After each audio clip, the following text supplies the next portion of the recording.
A NASA descobriu algo incrível nos limites do universo, e as descobertas são tão espetaculares que podem virar completamente nossa compreensão do cosmos de cabeça para baixo.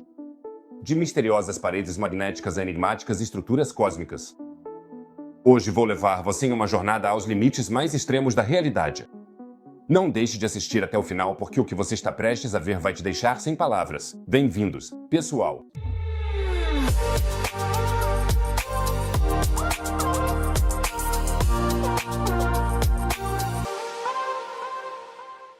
A borda do universo, um lugar que desafia a nossa imaginação e guarda os maiores segredos do cosmos. Se vocês são tão fascinados por esses enigmas cósmicos quanto eu, então já se inscrevam no canal agora. Não custa nada, vocês não vão perder mais nenhuma descoberta revolucionária e ainda me ajudam com isso. E se vocês já são inscritos, podem me ajudar muito deixando um like neste vídeo. O algoritmo do YouTube adora isso. Muito obrigado, pessoal! O cosmos sempre me surpreende com fenômenos que desafiam até mesmo nossas teorias mais ousadas. E uma das maiores perguntas de todas é o que existe realmente na borda do universo e além dela? Escrevam aí nos comentários as suas teorias. O que existe além do cosmos? Nada? Outro universo? Estou muito curioso para saber o que vocês pensam e ansioso para a discussão nos comentários. Vamos então jogar um pouco de luz sobre esse mistério e ver o que a ciência descobriu na borda do universo. Era uma vez, há 13,8 bilhões de anos. Ainda não existia nada, nenhum planeta, nenhuma galáxia, nenhum espaço, nenhum tempo. Havia apenas uma singularidade, um ponto sem qualquer extensão. E essa pequena singularidade continha o potencial para todo um cosmos. Digamos, o caroço primordial. Aliás, a palavra Knobel é alemão padrão ou é do dialeto de Colônia? E eu realmente não sei. Me contem aí nos comentários. De qualquer forma, essa singularidade começou de repente a se expandir. O cosmos nasceu, primeiro bem pequeno e depois cada vez maior até hoje. Isso é chamado de expansão cósmica. Tudo isso que acabei de contar é resumido na teoria do Big Bang. Chama-se teoria porque ninguém estava lá ao vivo e eventos que aconteceram quase 14 bilhões de anos atrás são difíceis de provar 100%. Mas todas as evidências apontam para isso e, entre os cosmólogos, essa teoria é a opinião absolutamente predominante. Afinal, podemos observar sem dúvida que o cosmos está crescendo atualmente e que a grande maioria das galáxias está se afastando umas das outras. Se tudo está se expandindo, é porque provavelmente tudo começou em um ponto comum. Isso é, portanto, uma evidência muito forte do Big Bang. Mas ainda assim surgem algumas perguntas. O que havia antes do Big Bang? O que existe além do espaço e o que há exatamente na borda? O universo tem mesmo uma borda ou será que ele é infinito? Mas então, para onde ele está se expandindo? Já estou com dor de cabeça cósmica. Vamos primeiro esclarecer a questão de se o universo tem ou não uma borda. E depois veremos se conseguimos enxergá-la. O problema com a nossa concepção do universo é que somos seres tridimensionais. Por isso, sempre imaginamos o cosmos em expansão como uma bola de futebol que está sendo inflada cada vez mais. Mas o cosmos possui pelo menos 4 dimensões. Alguns cosmólogos já consideram que existem mais de 10 dimensões, e isso simplesmente ultrapassa a nossa mente de homem das cavernas. Uma possibilidade, porém, é considerar o universo como uma superfície finita e curva, comparável à superfície de um balão. Uma formiga que caminha sobre a superfície do balão poderia ir em qualquer direção e, mesmo assim, nunca chegaria a um fim. Mas o nosso universo não é um balão tridimensional, e sim um balão de espaço-tempo multidimensional e, por isso, pode ser finito, mas sem uma borda visível. E nós somos como formigas desavisadas, examinando o balão cósmico e, ofuscados por nossa limitação, jamais conseguiremos alcançar o fim. Acho que eu deveria ser poeta. Alguns cosmólogos desenvolveram um pouco mais essa ideia do balão infinito e chegaram à conclusão de que o universo provavelmente seria mais parecido com um donut. Esse conceito de um donut multidimensional também é chamado de donut de Poincaré, em homenagem ao matemático francês Henri Donut. Brincadeira. O nome dele, claro, era Henri Poincaré. Ele formulou a conjectura de Poincaré, que os cosmólogos usaram como base para o universo em forma de donut. A ideia por trás dessa teoria é que o universo poderia ser tão curvado que se dobraria sobre si mesmo, parecido com a superfície de um donut. Ou seja, o espaço não seria simplesmente plano e infinito, mas se curvaria de uma forma que está ancorada em dimensões superiores. O universo em forma de donut seria finito, mas sem uma borda clara. Ele teria que ter uma extensão limitada, mas esse limite existiria de uma forma que para nós, seres tridimensionais, seria difícil de compreender. E esse é o grande segredo do universo em forma de donut. Ao contrário da maioria das outras teorias cosmológicas, segundo as quais o universo seria como uma panqueca que se estende infinitamente, pela teoria do donut ele é muito, muito menor do que se pensava até agora e, de fato, claramente finito, mesmo que esse fim não seja realmente perceptível. E, claro, eu não apresentei essa teoria só para poder comer um donut neste vídeo, embora esse tenha sido definitivamente um dos motivos. 1. Donut espaço-tempo multidimensional. Não, essa teoria parece muito realista devido a algumas observações. Para verificar se o cosmos é um donut, poderíamos observar se ele se repete em certos pontos. Imagina só, e você começa a andar por esse ponto do cosmos, em algum momento, acaba voltando exatamente para esse mesmo lugar. Isso seria a prova de que o universo teria que ser um donut multidimensional. Infelizmente, provavelmente levaria um bom tempo para dar a volta em todo o universo, e a maioria dos cientistas não está muito disposta a isso. Por isso, eles procuram por elementos recorrentes no cosmos usando telescópios. Só que, nesse universo gigantesco, isso é ainda mais difícil do que a famosa busca por uma agulha no palheiro. Mas, de forma prática, é possível olhar até um ponto em que o espaço ainda era muito, muito pequeno. Assim, literalmente, é possível encolher o palheiro que precisa ser vasculhado. Afinal, cada vez que olhamos para o céu, estamos olhando para trás no tempo. Vocês veem os objetos como eles eram quando a luz começou sua viagem até aqui. Por exemplo, vocês veem o Sol sempre como ele era 8 minutos e 20 segundos, pois é esse o tempo que a luz leva para viajar do Sol até a Terra.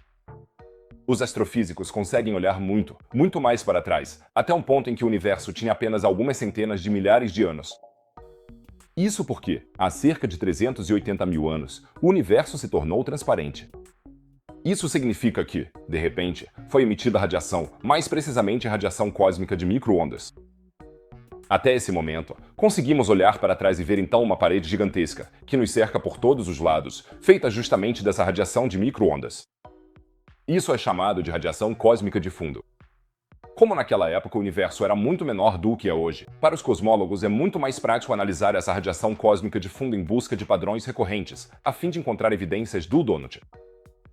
Porque, se essa teoria estiver correta, o universo já era, 380 mil anos após o Big Bang, um donut topológico multidimensional em só que muito, muito menor. Um mini donut cosmológico. E foi exatamente isso que uma equipe de pesquisadores liderada por Thomas Bouchard, da Universidade de Lyon, fez e chegou a resultados realmente surpreendentes. Eles analisaram a radiação cósmica de fundo, também chamada de CMB, Cosmic Microwave Background, em busca de irregularidades em grande escala, principalmente irregularidades de temperatura.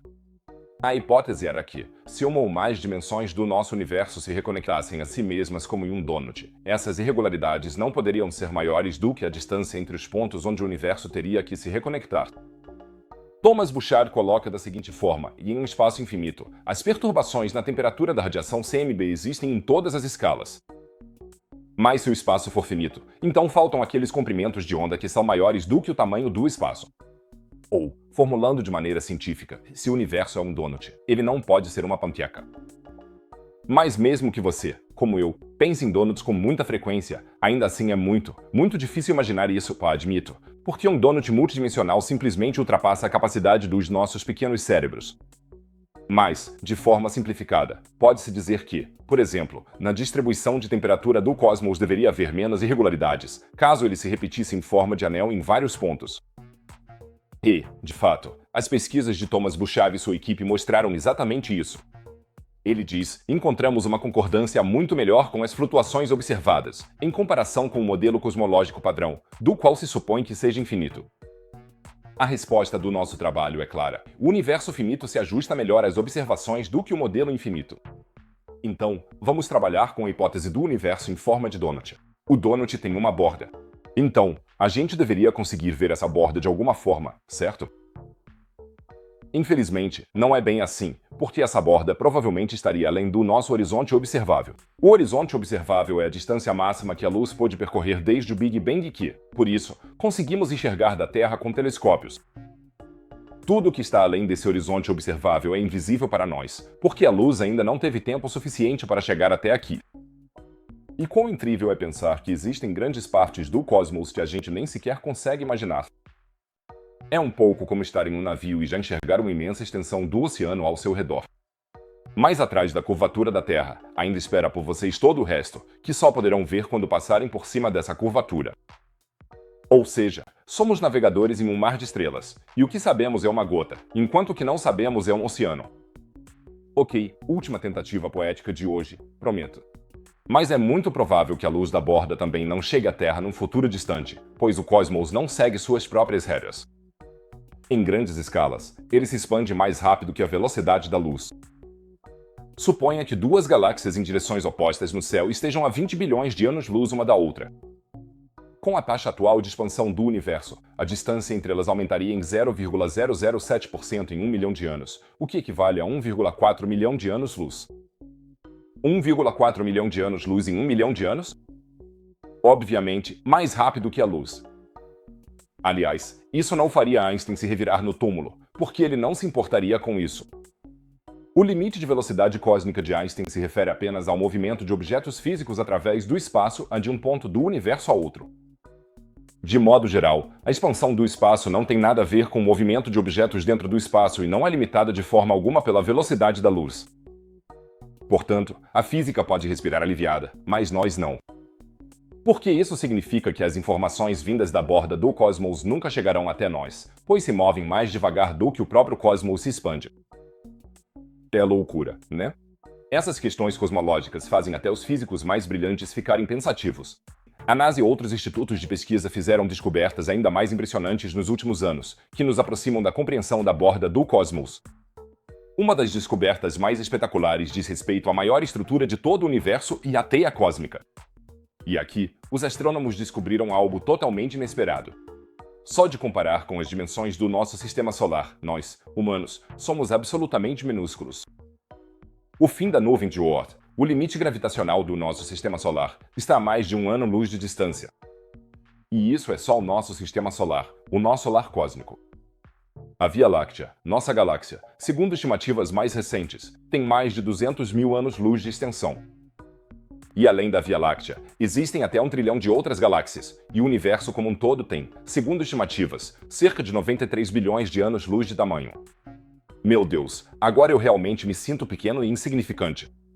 Tudo isso é inimaginável, eu sei, mas fica ainda mais incrível. A estrutura do universo como um todo pode ser representada como a chamada teia cósmica. Aqui vocês estão vendo ela agora. E prometo que isso não é uma foto do tapete que eu não lavo há 10 anos. O que vemos aqui são as estruturas de matéria do cosmos agrupadas em filamentos. Esses filamentos são formados por toda aquela bagunça cósmica que conhecemos, nebulosas, galáxias, aglomerados de galáxias. Em algum desses filamentos, estamos nós agora, na Via Láctea. Então, todo mundo acene DivX, porque esse é a maior foto em grupo da história. Ah, droga, eu estava de olhos fechados na foto. Mas a teia cósmica não mostra apenas filamentos, ela também contém os misteriosos vazios. Regiões gigantescas e vazias do cosmos entre os filamentos. Portanto, vemos que a matéria não está distribuída de forma completamente uniforme no universo. Além de enormes regiões de alta densidade formadas por aglomerados de galáxias, também existem grandes áreas cósmicas onde, basicamente, não há nada. Claro, aqui e ali até tem uma galáxia minha vagando em um vazio, mas, no geral, lá é igual ao que tem entre as orelhas de algumas pessoas, nada. Essa, então, é a estrutura mais ampla do cosmos, a teia cósmica, composta por filamentos e vazios. E como se isso já não fosse bizarro o suficiente, cientistas conseguiram agora detectar magnetismo na teia cósmica. A pesquisadora envolvida, doutora Tessa Vermstrom, diz: campos magnéticos atravessam o universo, desde planetas e estrelas até os maiores espaços entre as galáxias. Muitos aspectos do magnetismo cósmico ainda não são totalmente compreendidos, especialmente nas escalas que vemos na teia cósmica. Ok, então a teia cósmica é magnética e nós, pequenos primatas do planeta Terra, conseguimos medir e mapear isso? Calma, uma coisa de cada vez. O que exatamente os pesquisadores fizeram? Eles usaram vários dados e mapas de rádio de levantamentos do céu, como o Global Magneto Ionic Media Survey, que foram obtidos, entre outros, com radiotelescópios como o Murchison Videfjeld Array, na Austrália. Com radiotelescópios, é possível mapear todo o céu na faixa de rádio e observar onde está a maior densidade de emissões de rádio. Esses dados sobre a distribuição das emissões de rádio no espaço foram então sobrepostos pelos pesquisadores à estrutura simulada da teia cósmica e pronto. O resultado final parecia confirmar uma das hipóteses cósmicas mais empolgantes. Já se suspeitava há algum tempo que, quando a matéria cósmica se funde aos filamentos, ondas de choque de proporções inimagináveis são geradas. Essas ondas de choque emitem radiações de rádio que, teoricamente, fariam com que a teia cósmica brilhasse no espectro de rádio. Mas isso nunca pôde ser comprovado de forma definitiva, porque esses sinais são muito fracos. Até agora. Porque foi exatamente isso que os pesquisadores conseguiram agora, e eles conseguiram detectar o brilho de rádio da teia cósmica, pois, à medida que sobrepunham o mapeamento de rádio do cosmos à estrutura simulada da teia cósmica, tudo se encaixou perfeitamente. Ou seja, basicamente um trabalho de detetive astronômico. E os processos nas grandes estruturas do cosmos caíram, e agora prestem atenção na rede dos astrônomos. Desculpe pelas piadas. A propósito, os astrônomos amadores entre vocês sabem como a chamada técnica que os pesquisadores usaram quando sobrepuseram as imagens de rádio. Empilhamento. Só que desta vez em uma escala verdadeiramente universal. Sei que o assunto é bem complicado, então vou explicar de forma mais simples para você. Não que você seja burro nem nada. Os pesquisadores registraram emissões de rádio que vêm das ondas de choque que atravessam a teia cósmica, que por sua vez surgem quando grandes estruturas de matéria colidem entre si. E essa é a primeira evidência observacional de que partículas aceleradas, na forma dessas ondas de choque, estão atuando no universo. Ou como diz a doutora Tessa Wenstrom, no passado, só observamos essas ondas de choque de rádio diretamente durante colisões entre aglomerados de galáxias. No entanto, acreditamos que elas também existem nos filamentos cósmicos. Ou seja, a maior estrutura do cosmos é sacudida por poderosas ondas de choque de rádio. Mais uma daquelas ideias que realmente ultrapassam a imaginação humana, né? Até aqui tudo bem, mas alguns de vocês devem estar se perguntando o que esse brilho de rádio tem a ver com o magnetismo da teia cósmica. Muita coisa. Imaginem que vocês são uma partícula subatômica, nesse caso um elétron, ou seja, uma partícula com carga negativa, e estão voando tranquilamente pela teia cósmica, pensando naquele próton atraente que já faz dias que sorri para vocês. De repente, vocês são direcionados para uma trajetória fixa e passam a fazer parte de uma espécie de corrente. O que aconteceu? O campo magnético da teia cósmica capturou vocês. As ondas de rádio na teia cósmica surgem principalmente quando partículas carregadas, como elétrons, são aceleradas em campos magnéticos. Os campos magnéticos na teia cósmica funcionam, portanto, como aceleradores e direcionam os elétrons para trajetórias em espiral, a partir das quais a emissão de rádio é irradiada. Ou seja, ao observar as ondas de rádio, os astrônomos podem mapear os campos magnéticos da teia cósmica e medir sua intensidade e orientação. Isso, por sua vez, ajuda a entender melhor a estrutura da teia cósmica e sua interação com as galáxias e aglomerados de galáxias. Ok, já estou ouvindo alguns de vocês dizendo: por que esse cara estranho da internet está me contando tudo isso? Tudo isso não é tão abstrato quanto parece e tem impactos bem práticos também para nós. A formação das galáxias, seu agrupamento em aglomerados de galáxias, tudo isso é controlado por ondas de choque pelos caminhos magnéticos da teia cósmica. Esses processos totalmente abstratos na maior estrutura do universo são, no fim das contas, os responsáveis por nossa Via Láctea ter se formado exatamente do jeito que aconteceu. Por quê? Por causa de algum caminho magnético na teia cósmica, em algum ponto do universo, em algum filamento, exatamente a quantidade certa de hidrogênio se acumulou para, um dia, formar os bilhões de estrelas das quais a Via Láctea surgiu. Vocês estão agora em casa, na frente do computador, assistindo a este vídeo, ao qual, aliás, vocês estavam prestes a dar um like, e tudo isso só por causa da teia cósmica. Incrível! Vocês também percebem o tamanho do que estamos investigando aqui pelo fato de que a maior estrutura do cosmos se parece exatamente com um cubo Borg de Star Trek. Será que isso é coincidência? Com certeza não. É inacreditável que essa estrutura cósmica gigantesca seja atravessada por ondas de choque. Mais uma pergunta surge automaticamente: como é que conseguimos olhar tão longe? Até a borda ou até o passado do universo? Isso não deveria ser totalmente impossível? E aqui encontramos um dos maiores problemas da cosmologia, o chamado problema do horizonte. Segurem-se firme, pessoal. Isso vai causar uma crise existencial cosmológica em vocês. Logo após o Big Bang, há cerca de 13,8 bilhões de anos, o universo era extremamente quente e denso.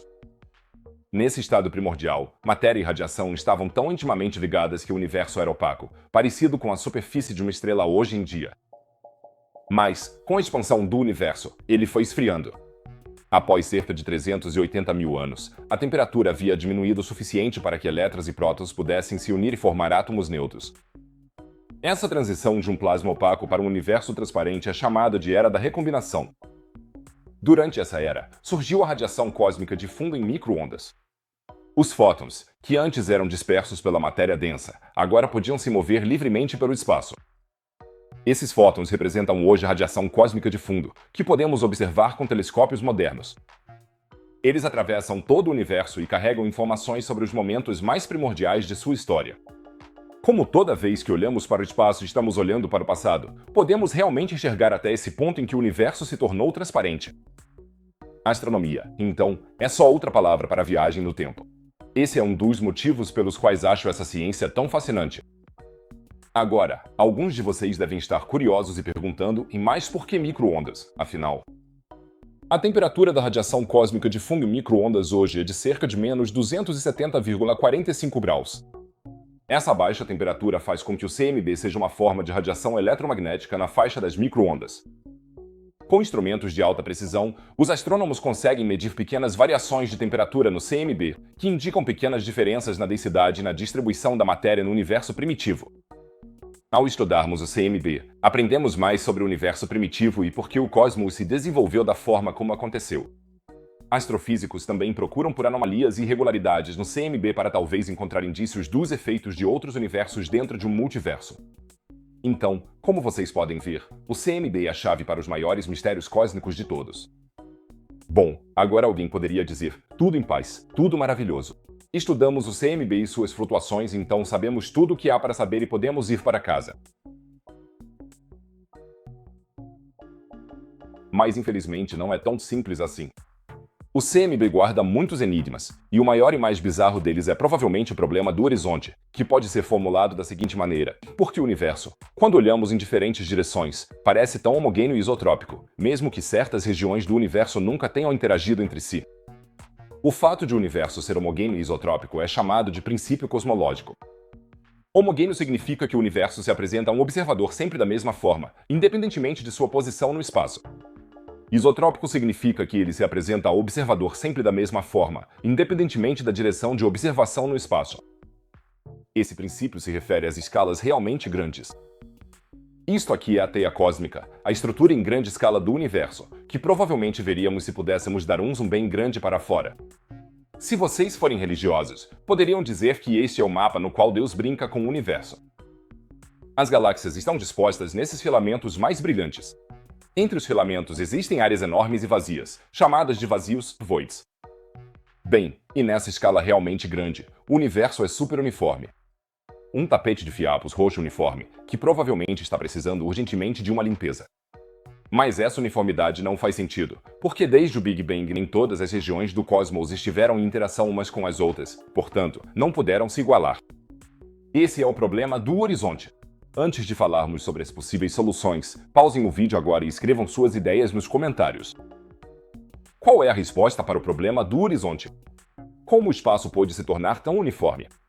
Estou super curioso para ver as ideias criativas de vocês e espero que a gente consiga iniciar uma discussão interessante nos comentários. Para entender ainda melhor o problema do horizonte, vamos analisar a expansão do universo desde o Big Bang. Quando olhamos para o céu a partir da Terra, vemos a luz que chegou até nós vinda de galáxias e corpos celestes distantes. Essa luz percorreu uma jornada pelo espaço que corresponde ao intervalo de tempo decorrido desde a sua emissão. Até aqui, tudo certo. De acordo com as regras da teoria da relatividade, nada pode se mover mais rápido do que a luz no vácuo, o que significa que a luz que recebemos hoje representa, potencialmente, os limites do universo observável. Agora vem a questão, e o problema surge quando analisamos a temperatura e a distribuição de matéria do fundo cósmico de micro-ondas. Embora essa distribuição pareça homogênea, o mistério está no fato de que diferentes regiões do universo que observamos nunca interagiram entre si.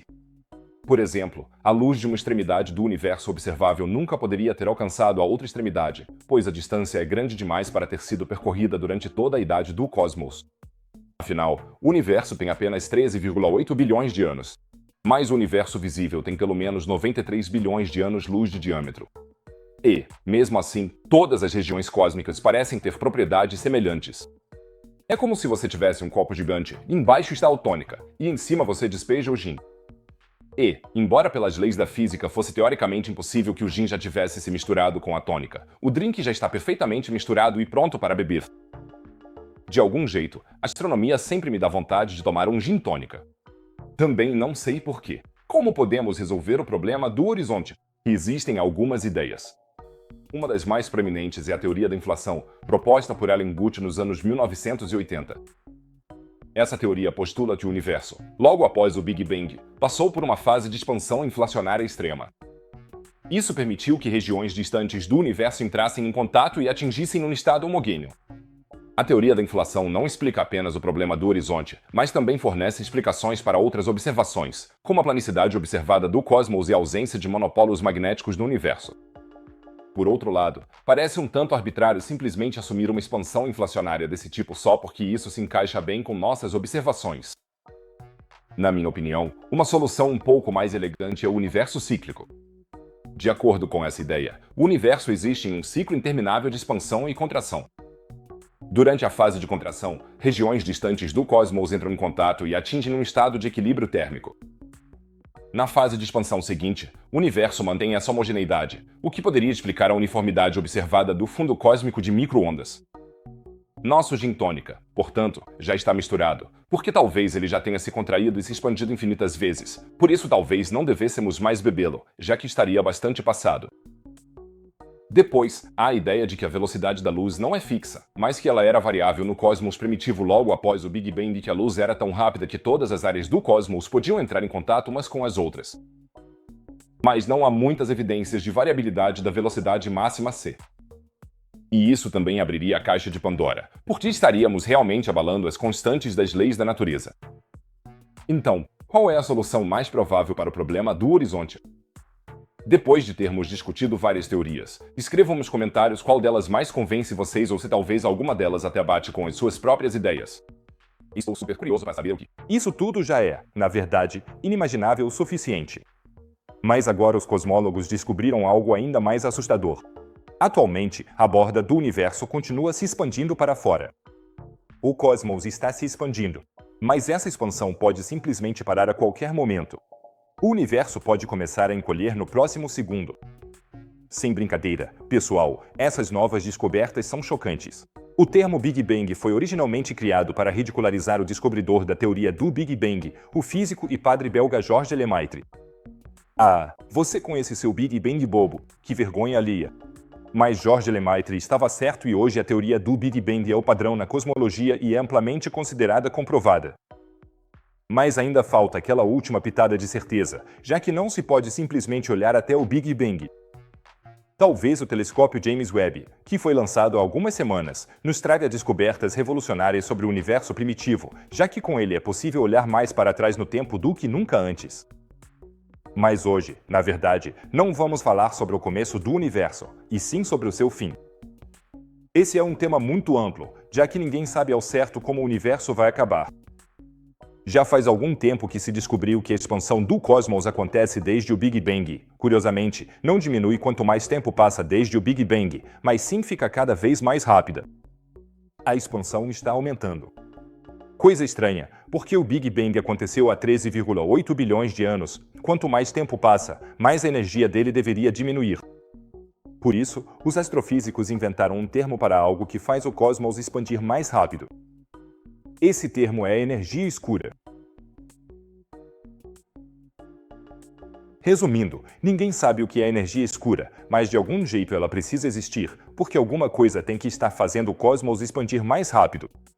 A ciência pode ser tão simples assim. De qualquer forma, essa expansão acelerada pode levar a vários possíveis finais para o universo. O cenário mais provável é que o cosmos fique tão grande em algum momento que ele se despedaça. Isso é chamado de o grande rasgo.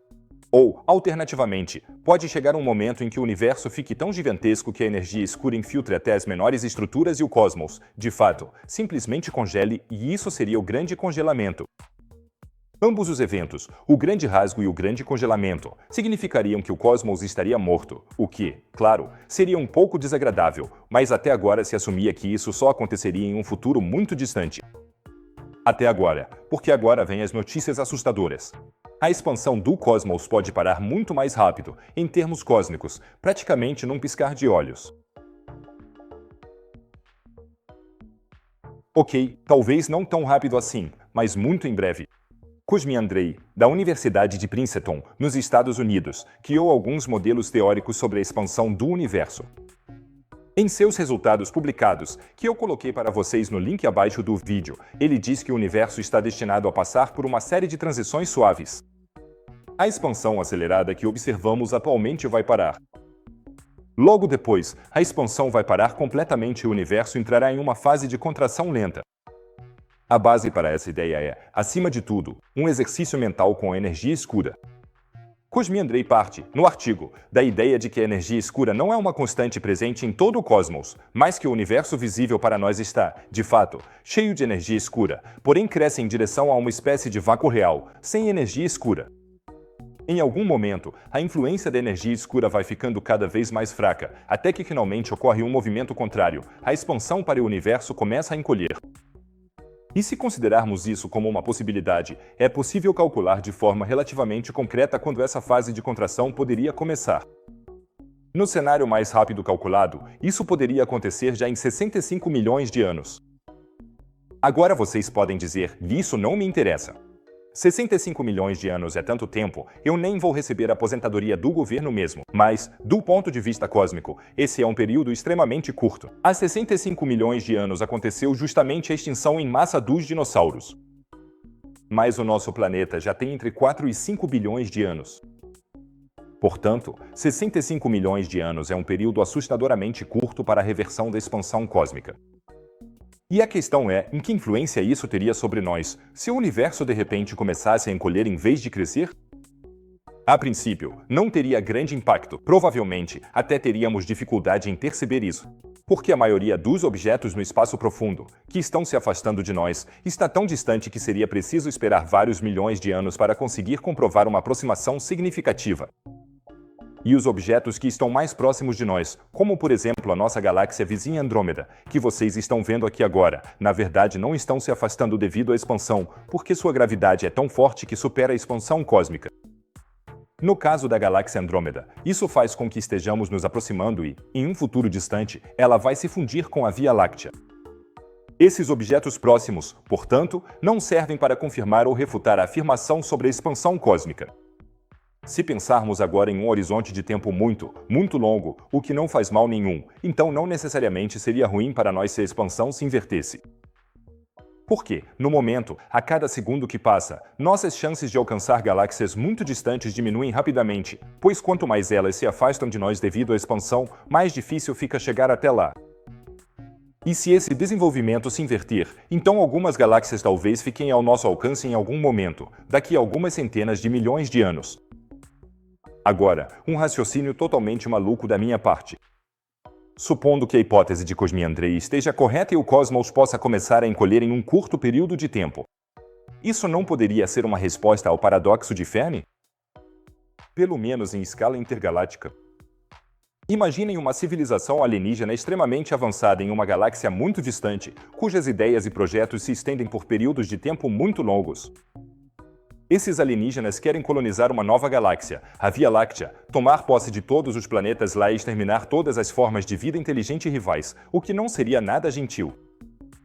Esses alienígenas agora fazem um cálculo simples, poderíamos partir agora com nossa frota gigantesca, mas teríamos que gastar uma quantidade inacreditável de recursos para atravessar essa distância. Ou podemos esperar mais 100 milhões de anos, até que a contração do cosmos nos aproxime automaticamente.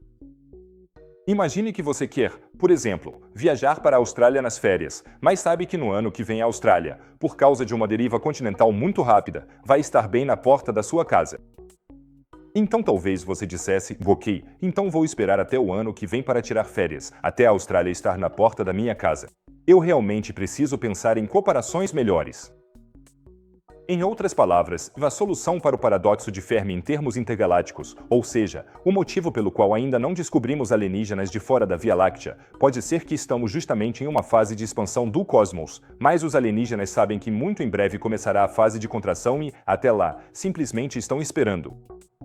É um pouco forçado, eu sei, mas mesmo assim é interessante pensar sobre isso. Fique à vontade para escrever nos comentários o que você acha da minha solução para o paradoxo de Fermi. Ouvimos o termo nada muitas vezes ao longo do vídeo. Não poderia haver nada além do universo. O universo está se expandindo em direção ao nada. Antes do Big Bang não havia nada. Mas o que é nada? Nada é nada ou é alguma coisa? Agora as coisas estão realmente ficando loucas. Eis nihilo nihil fit. Nada vem do nada. Os antigos filósofos já sabiam disso, mas está errado, como veremos em breve. Quando ouvi essa frase, a primeira coisa que me veio à mente foi o Big Bang. De acordo com essa teoria geralmente aceita, o universo surgiu em um evento singular há 13,8 bilhões de anos. Tudo o que existe hoje estava comprimido em um minúsculo ponto de uma singularidade e então, de repente, tudo começou a se expandir e a existir de fato. Segundo a teoria, não existe um antes do Big Bang. Portanto, seria preciso dizer que, de fato, algo surgiu do nada, ou seja, todo o universo. Mas como é a situação hoje, agora que tudo de alguma forma existe? Ainda existe o nada? O que é, afinal, o nada? Antes de continuarmos, escrevam aí nos comentários como vocês definiriam o nada. O que é o nada? Estou super curioso para ver as tentativas de explicação de vocês e vou responder o máximo possível, prometo. Quando tentamos pensar em nada, de alguma forma isso não funciona. Mesmo que pareça que muita gente realmente se esforça para não pensar em nada. Muita gente também diria simplesmente que o nada é só um grande vazio preto. Mas preto também não é nada. O vazio talvez já se aproxime mais. E se pegarmos um pedaço vazio do universo? Um pedaço de vácuo?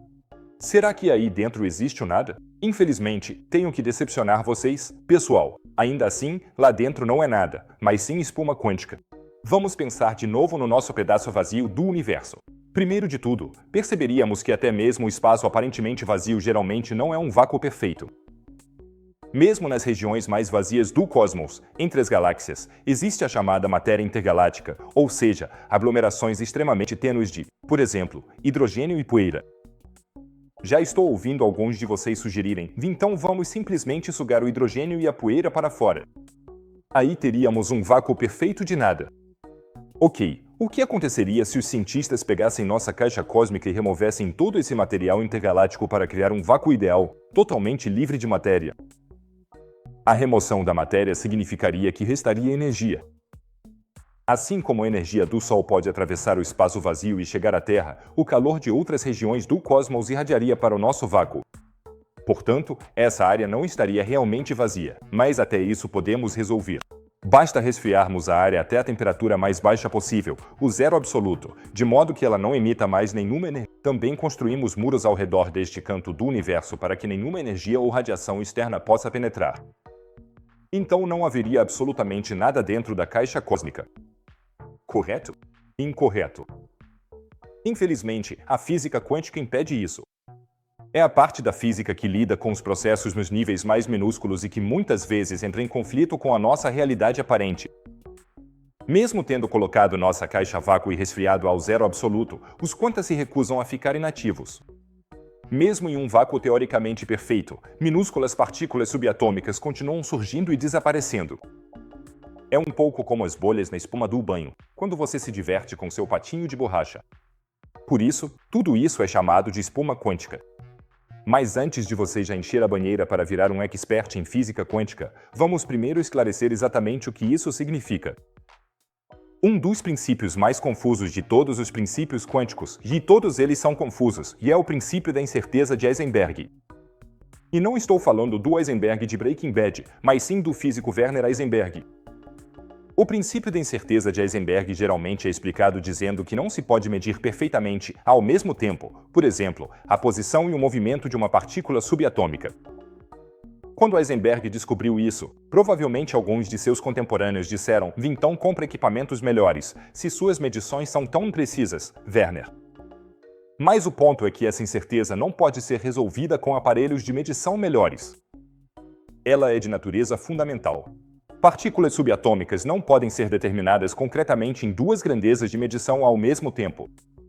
Para explicar isso com uma comparação bem forçada no macro-universo, se eu fosse uma partícula subatômica, não seria possível determinar ao mesmo tempo, com exatidão, o meu consumo de chocolate e a circunferência da minha barriga, o que seria muito vantajoso para mim.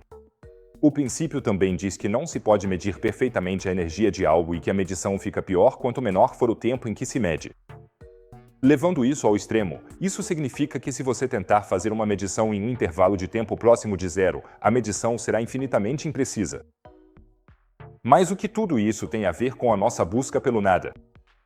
Muita. Porque se tentarmos apenas medir a quantidade de energia em nossa caixa de vácuo cósmico, mesmo que essa energia seja supostamente zero, ainda não conseguiremos medir exatamente zero por causa do princípio da incerteza. Às vezes, a medição revela que o zero esperado não é zero. E isso, como já estabelecemos, não é um erro de medição, mas uma propriedade física quântica da realidade. Por curtos períodos, o ponto zero nem sempre é zero. Heisenberg impede a existência do nada. Agora vocês podem dizer, e daí? Então a energia medida simplesmente não é sempre zero. De qualquer forma, ainda assim não tem nada nesse vácuo, né? Não digam isso, pessoal, porque assim vocês fazem o Albert Einstein se revirar no túmulo. A famosa equação de Einstein, I igual a mc ao quadrado, diz que energia é matéria e vice-versa. Em combinação com a teoria quântica, isso significa que o espaço, em um lugar que supostamente está totalmente vazio e sem energia, pode flutuar temporariamente para uma energia diferente de zero. E essa energia temporária pode transformar matéria em partículas. Simplificando-se, do ponto de vista da física quântica, de repente surgirem bolhas de energia em nossa espuma quântica, então potencialmente também temos matéria, já que, segundo Einstein, energia e matéria são intercambiáveis. Ou seja, o aparente nada no espaço aparentemente vazio, na verdade, não é nada. O suposto nada é, na verdade, um lugar pulsante, onde minúsculas partículas subatômicas aparecem e desaparecem, o que também significa que toda a nossa existência é um banho na espuma quântica. Legal. Ou seja, nunca mais tomar banho. Mais uma coisa para os mais céticos entre vocês, que se perguntam se isso pode ser provado. Pode sim, através do efeito Casimir. Imagine que você coloca duas placas de metal dentro de um recipiente a vácuo. Essas placas estão separadas por apenas 1 milímetro. Se a ideia da espuma quântica estiver correta, então a área ao redor das placas está cheia de uma enxurrada invisível de partículas subatômicas que surgem e desaparecem da existência. E é exatamente assim.